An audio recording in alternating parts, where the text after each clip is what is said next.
Welcome to a brand new series all about how to market your portfolio career.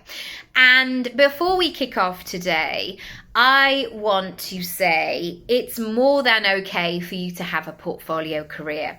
Over the last 15 years, I've been helping people with their strategy, and the trend just keeps on increasing. Many people want to do lots of different things. Secondly, there are so many opportunities with the internet and the way that the world has changed. And thirdly, sometimes from a practical financial point of view, doing one thing doesn't serve you. You actually need to keep your options open and spread your eggs a little wider rather than just having them in one basket.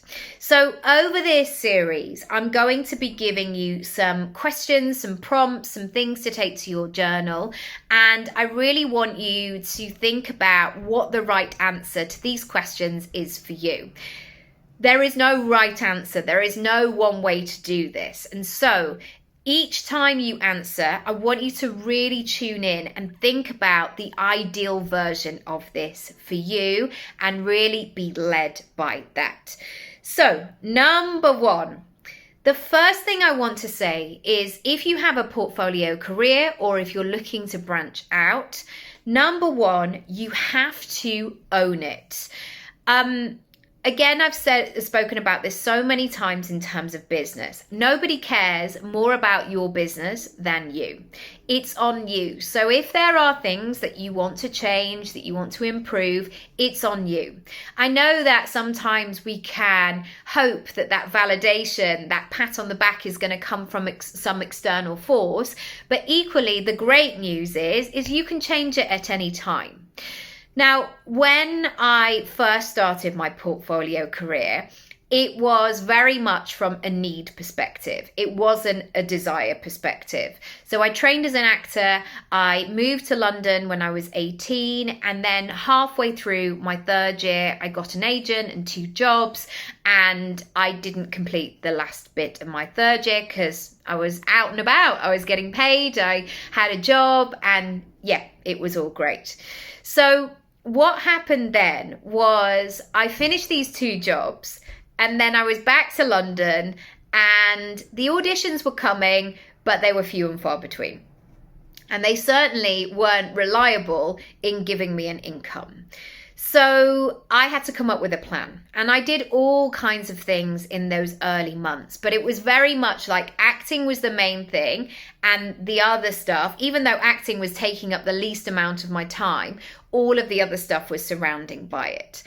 And when people asked me what I did, I felt like such a fraud. I felt really uncomfortable answering the question. So because I wasn't acting that much, I didn't really feel like I could say that I was an actor because I might not have been doing it in that moment. But equally, I didn't feel like I really embodied the other things that I was doing. That didn't feel connected either. So when people asked me, I would end up telling this long-winded story and people would just look at me and then probably move on. So also what happened in that moment was I got quite emotional about it. Well, I was doing this, now I'm not, and I'm trying to do this, but it's not happening. And I gave so much information.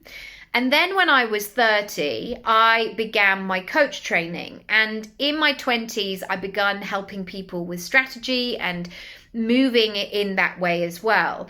But it didn't dawn on me that I would be able to own essentially more than one skill.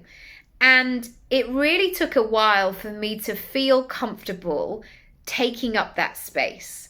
And again, that's a really interesting thing as well.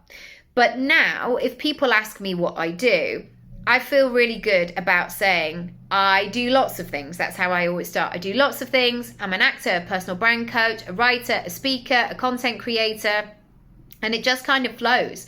And then what happens is people might say, oh, right, what kind of coaching do you do? And then it opens up a next question rather than me saying, well, I was doing this and then I didn't, and then I haven't had much. And, there's been a recession and all sorts of, I don't have to do all of that long-winded, complicated stuff. So that is my first point, really owning all of it. And secondly, really celebrating it all. I think sometimes for many people, especially if they want to have a long career, the place where they are right now can sometimes feel like they're not in a place where they want to be. And it can be so easy to forget everything that you've done. And many of us were taught to be really humble, downplay things, undersell things, like we don't want to be too much, or we don't want to be a show off, or whatever it might be. But from me to you, I want to remind you today, please celebrate it all. Please champion yourself. Please tell us about it online, about what you do. We really want to hear it. Lots of love. Come back for part 2. If you want to book a strategy session with me, my books are open. I have some spots. Send me a message. Let me know what you need help with, what's going on for you, and we can go from there. Lots of love. Bye.